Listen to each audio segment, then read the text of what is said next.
श्रीमद्भागवत गीता। त्वमेव माता च पिता त्वमेव बन्धुश्च सखा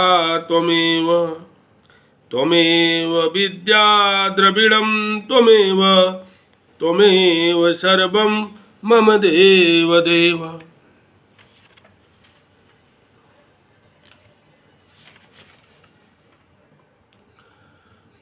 शान्ताकारं भुजगशयनं पद्मनाभं सुरेशं विश्वाधारं गगनसदृशं मेघवर्णं शुभांगमं लक्ष्मीकान्तं कमलनयनं योगिभिर्ध्यानगम्यं वन्दे विष्णुं भवभयं हरं सर्वलोकैकनाथं।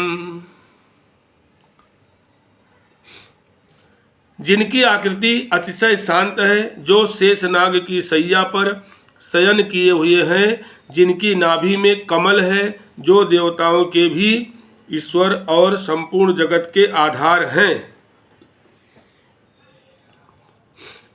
जो आकाश के सदृश सर्वत्र व्याप्त हैं, नील मेघ के समान जिनके वर्ण हैं, अतिशय सुंदर जिनके संपूर्ण अंग हैं, जो योगियों द्वारा ध्यान करके प्राप्त किए जाते हैं, जो संपूर्ण लोकों के स्वामी हैं, जो जन्म मरण रूप भय का नाश करने वाले हैं, ऐसे लक्ष्मीपति कमल नेत्र भगवान श्री विष्णु को मैं सिर से प्रणाम करता हूँ। गीता महात्म्य। जो मनुष्य शुद्ध चित्त होकर प्रेम पूर्वक इस पवित्र गीता शास्त्र का पाठ करता है, वह भय और शोक आदि से रहित होकर विष्णु धाम को प्राप्त कर लेता है। जो मनुष्य सदा गीता का पाठ करने वाला है तथा प्राणायाम में तत्पर रहता है, उसके इस जन्म और पूर्व जन्म में किए हुए संपूर्ण पाप निसंदेह नष्ट हो जाते हैं। जल में प्रतिदिन किया हुआ स्नान मनुष्यों के केवल शारीरिक मल का नाश करता है, परंतु गीता ज्ञान रूप जल में एक बार भी किया हुआ स्नान संसार मल का नाश करने वाला है।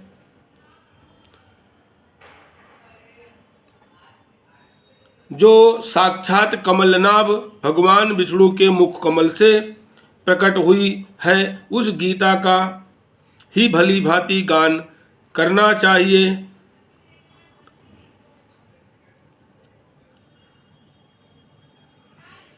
अन्य शास्त्रों के विस्तार से क्या प्रयोजन है। जो महाभारत अमृतोपम सार है तथा जो भगवान श्री कृष्ण के मुख से प्रकट हुआ है, उस गीता रूप गंगा जल को पी लेने पर पुनः इस संसार में जन्म नहीं लेना पड़ता। संपूर्ण उपनिषदें गौ के समान हैं। गोपाल नंदन श्री कृष्ण दूहने वाले हैं। अर्जुन बछड़ा है तथा महान गीतामृत ही उस गौ का दुग्ध है, और शुद्ध बुद्धि वाला श्रेष्ठ मनुष्य ही इसका भोक्ता है। देवकी नंदन भगवान श्री कृष्ण कहा हुआ गीता शास्त्र ही एकमात्र उत्तम शास्त्र है। भगवान देवकी नंदन ही एकमात्र महान देवता हैं। उनके नाम ही एकमात्र मंत्र हैं, और उन भगवान की सेवा ही एकमात्र कर्तव्य कर्म है। अथ द्वितीयो अध्यायः। संजय उवाच। संजय बोलते हैं, उस प्रकार करुणा से व्याप्त और आंसुओं से पूर्ण तथा व्याकुल नेत्रों वाले शोक युक्त उस अर्जुन के प्रति भगवान मधुसूदन ने यह वचन कहा है। श्री भगवान उवाच। श्री भगवान बोले, हे अर्जुन, तुझे इस असमय में यह मोह किस हेतु से प्राप्त हुआ, क्योंकि ना तो यह श्रेष्ठ पुरुषों द्वारा आचरित है, न स्वर्ग को देने वाला है, और न कीर्ति को करने वाला ही है। इसलिए हे अर्जुन, नपुंसकता को मत प्राप्त हो, तुझ में यह उचित नहीं जान पड़ती। हे परम तप, हृदय की तुच्छ दुर्बलता को त्याग कर युद्ध के लिए खड़ा हो जा। अर्जुन उवाच। अर्जुन बोले, हे मधुसूदन, मैं रणभूमि में किस प्रकार बाणों से भीष्म पितामह और द्रोणाचार्य के विरुद्ध लड़ूंगा, क्योंकि हे अरिसूदन, वे दोनों ही पूजनीय हैं। इसलिए इन महानुभाव गुरुजनों को न मारकर न मारकर मैं इस लोक में भिक्षा का अन्न भी खाना कल्याणकारक समझता हूँ, क्योंकि गुरुजनों को मारकर भी इस लोक में रुधिर से सने हुए अर्थ और काम रूप भोगों को ही तो भोगूंगा। हम यह भी नहीं जानते कि हमारे लिए युद्ध करना और न करना इन दोनों में से कौन सा श्रेष्ठ है, अथवा यह भी नहीं जानते कि उन्हें हम जीतेंगे या हमको वही जीतेंगे। और जिनको मारकर हम जीना भी नहीं चाहते वही हमारे आत्मीय धृतराष्ट्र के पुत्र हमारे मुकाबले में खड़े हैं। इसलिए कायरता रूप दोष से उपहत हुए स्वभाव वाला तथा धर्म के विषय में मोहित चित्त हुआ मैं आपसे पूछता हूँ कि जो साधन निश्चित कल्याणकारक हो वह मेरे लिए कहिए, क्योंकि मैं आपका शिष्य हूँ। इसलिए आपके शरण में हुए मुझको शिक्षा दीजिए, क्योंकि भूमि में निष्कंटक धन धान्य संपन्न राज्य को और देवताओं के स्वामी पने को प्राप्त होकर भी मैं उस उपाय को नहीं देखता हूँ जो मेरी इंद्रियों के सुखाने वाले शोक को दूर कर सके। संजय बोले, हे राजन, निद्रा को जीतने वाले अर्जुन अंतर्यामी श्री कृष्ण महाराज के प्रति इस प्रकार कहकर फिर श्री गोविंद भगवान से युद्ध नहीं करूंगा यह स्पष्ट कहकर चुप हो गए।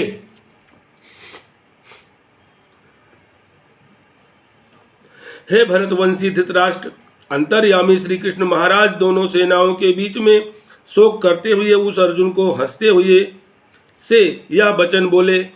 श्री भगवान बोले, हे अर्जुन, तू ना शोक करने योग्य मनुष्यों के लिए शोक करता है और पंडितों के से वचनों को कहता है, परंतु जिनके प्राण चले गए हैं उनके लिए और जिनके प्राण नहीं गए हैं उनके लिए भी पंडित जन शोक नहीं करते।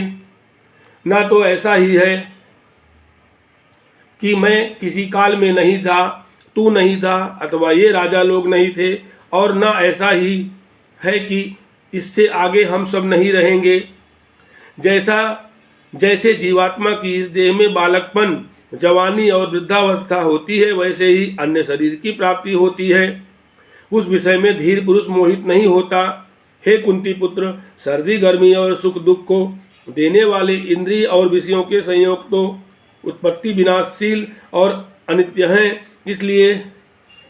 इसलिए हे भारत, उनको तू सहन कर, क्योंकि हे पुरुष श्रेष्ठ दुख सुख को समान समझने वाले जिस धीर पुरुष को ये इंद्रिय और विषयों को के संयोग व्याकुल नहीं करते वह मोक्ष के योग्य होता है। असत वस्तु की तो सत्ता नहीं है और सत का अभाव नहीं है। इस प्रकार इन दोनों का ही तत्वज्ञानी पुरुषों द्वारा देखा गया है। नाश रहित तो तू उसको जान जिससे यह संपूर्ण जगत दृश्य वर्ग व्याप्त है। इस अविनाशी का विनाश करने में कोई भी समर्थ नहीं है। इस नाश रहित अप्रमेय नित्य स्वरूप जीवात्मा के ये सब शरीर नाशवान कहे गए हैं। इसलिए हे भरतवंशी अर्जुन, तू युद्ध कर। जो इस आत्मा को मारने वाला समझता है तथा जो इसको मरा मानता है वे दोनों ही नहीं जानते, क्योंकि यह आत्मा वास्तव में ना तो किसी को मारता है और ना किसी के द्वारा मारा जाता है। यह आत्मा किसी काल में भी ना तो जन्मता है और ना मरता ही है, तथा न यह उत्पन्न होकर फिर होने वाला ही है, क्योंकि यह अजन्मा नित्य सनातन और पुरातन है। शरीर के मारे जाने पर भी यह नहीं मारा जाता। हे पृथापुत्र अर्जुन, जो पुरुष इस आत्मा को नाश रहित नित्य अजन्मा और अव्यय जानता है वह पुरुष कैसे किसको मरवाता है और कैसे किसको मारता है। जैसे मनुष्य पुराने वस्त्रों को त्याग कर दूसरे नए वस्त्रों को ग्रहण करता है, वैसे ही जीवात्मा पुराने शरीरों को त्याग कर दूसरे नए शरीरों को प्राप्त होता है। इस आत्मा को शास्त्र नहीं काट सकते, इसको आग नहीं जला सकती, इसको जल नहीं गला सकता और वायु नहीं सुखा सकता, क्योंकि यह आत्मा अछेद्य है। यह आत्मा अदाह, अक्लेद्य और निसंदेह असौख्य है तथा यह आत्मा नित्य सर्वव्यापी अचल स्थिर रहने वाला और सनातन है। यह आत्मा अव्यक्त है, यह आत्मा अचिंत्य है और यह आत्मा विकार रहित कहा जाता है। इससे हे अर्जुन, इस आत्मा को उपयुक्त प्रकार से जानकर तू शोक करने को योग्य नहीं है, अर्थात तुझे शोक करना उचित नहीं है। किंतु यदि तू इस आत्मा को सदा जन्मने वाला तथा सदा मरने वाला मानता हो तो भी हे महाबाहो, तू इस प्रकार शोक करने के योग्य नहीं है, क्योंकि इस मान्यता के अनुसार जन्मे हुए को मृत्यु निश्चित है। क्योंकि इस मान्यता के अनुसार जन्मे हुए की मृत्यु निश्चित है और मरे हुए का जन्म निश्चित है। इससे भी इस बिना उपाय वाले विषय में तू शोक करने को योग्य नहीं है। हे अर्जुन, संपूर्ण प्राणी जन्म से पहले अप्रकट थे और मरने के बाद भी अप्रकट हो जाने वाले हैं, केवल बीच में ही प्रकट हैं। फिर ऐसी स्थिति में क्या शोक करना है? कोई एक महापुरुष ही इस आत्मा को आश्चर्य की भांति देखता है और वैसे ही दूसरा कोई महापुरुष ही इसके तत्व का आश्चर्य की भांति वर्णन करता है, तथा दूसरा कोई अधिकारी पुरुष ही इसे आश्चर्य की भांति सुनता है और कोई कोई तो सुनकर भी इसको नहीं जानता। हे अर्जुन, यह आत्मा सबके शरीर में सदा ही अवध्य है। इस कारण संपूर्ण प्राणियों के लिए तू शोक करने के योग्य नहीं है, तथा अपने धर्म को देखकर भी तू भय करने योग्य नहीं है, अर्थात तुझे भय नहीं करना चाहिए, क्योंकि क्षत्रिय के लिए धर्मयुक्त युद्ध से बढ़कर दूसरा कोई कल्याणकारी कर्तव्य नहीं है। हे पार्थ, अपने आप प्राप्त हुए और खुले हुए स्वर्ग के द्वार रूप इस प्रकार के युद्ध को भाग्यवान क्षत्रिय लोग ही पाते हैं। किंतु यदि तू इस धर्मयुक्त युद्ध को नहीं करेगा तो स्वधर्म और कीर्ति को खोकर पाप को प्राप्त होगा, तथा सब लोग तेरी बहुत काल तक रहने वाली अपकीर्ति का भी कथन करेंगे। और माननीय पुरुष के लिए अपकीर्ति मरण से भी बढ़कर है, और जिनकी दृष्टि में तू पहले बहुत सम्मानित होकर अब लघुता को प्राप्त होगा, वे महारथी लोग तुझे भय के कारण युद्ध से हटा हुआ मानेंगे।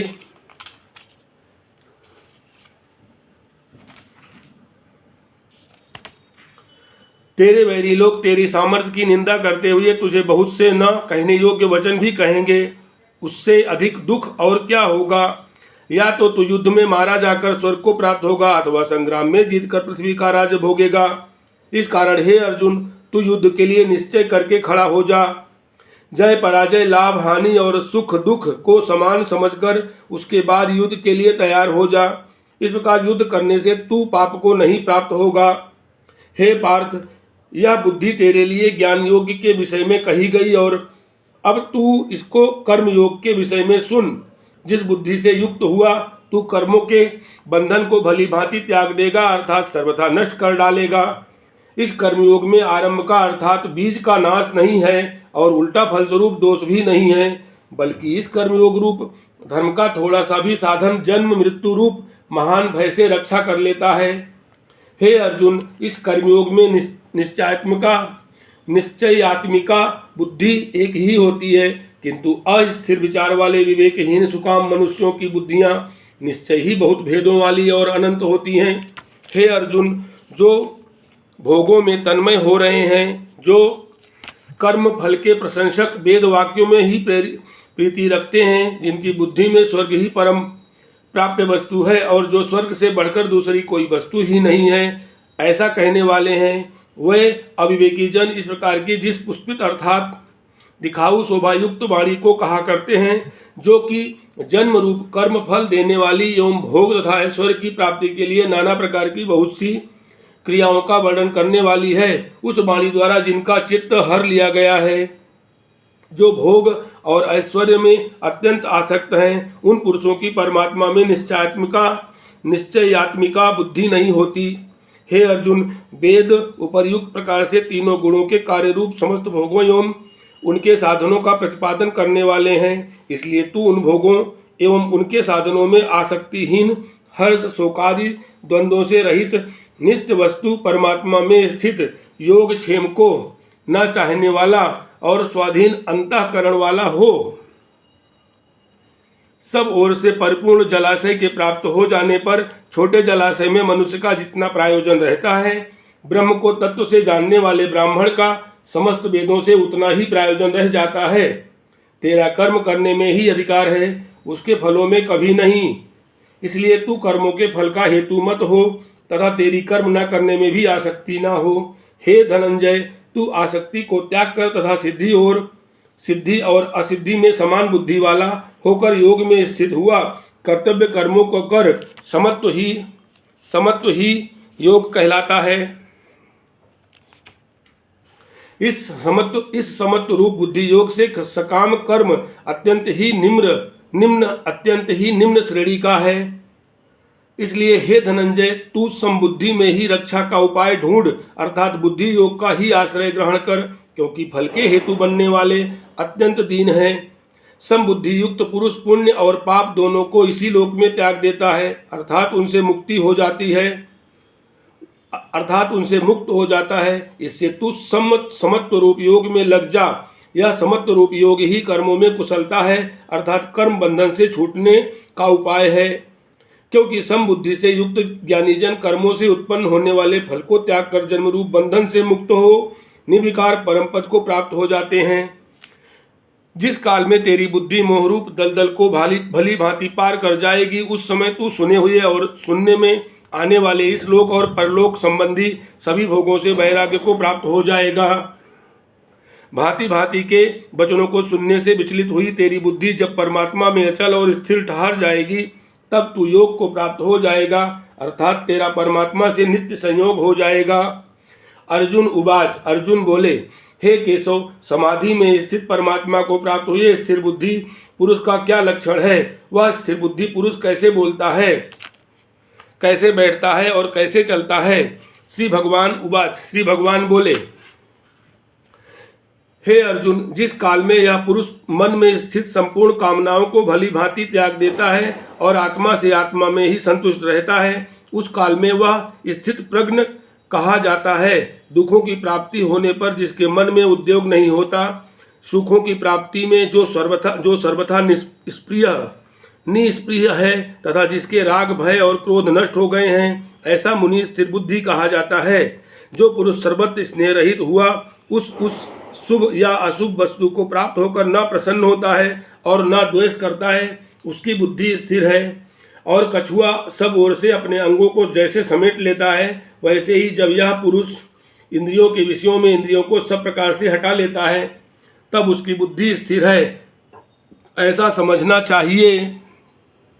इंद्रियों के द्वारा विषयों को ग्रहण न करने वाले पुरुष के भी केवल विषय तो निवृत्त हो जाते हैं, परंतु उनमें रहने वाली आसक्ति निवृत्त नहीं होती। इस स्थित प्रज्ञ पुरुष की तो आसक्ति भी परमात्मा का साक्षात्कार करके निवृत्त हो जाती है। हे अर्जुन, आसक्ति का नाश न होने के कारण ये प्रमथ नश्व भाव वाली इंद्रियां यत्न करते हुए बुद्धिमान पुरुष के मन को भी बलात् हर लेती हैं। इसलिए साधक को चाहिए कि वह उन संपूर्ण इंद्रियों को वश में करके समाहित चित्त हुआ मेरे परायण होकर ध्यान में बैठे, क्योंकि जिस पुरुष की इंद्रियां वश में होती हैं उसी की बुद्धि स्थिर हो जाती है। विषयों का चिंतन करने वाले पुरुष की उन विषयों में आसक्ति हो जाती है। आसक्ति से उन विषयों की कामना उत्पन्न होती है और कामना में विघ्न पड़ने से क्रोध उत्पन्न होता है। क्रोध से अत्यंत मूढ़भाव उत्पन्न हो जाता है। मूढ़भाव से स्मृति में भ्रम हो जाता है। स्मृति में भ्रम हो जाने से बुद्धि अर्थात ज्ञान शक्ति का नाश हो जाता है और बुद्धि का नाश हो जाने से यह पुरुष अपनी स्थिति से गिर जाता है। परंतु अपने अधीन किए हुए अंतःकरण वाला साधक अपने बस में की हुई राग द्वेष से रहित इंद्रियों द्वारा विषयों में विचरण करता हुआ अंतःकरण की प्रसन्नता को प्राप्त होता है।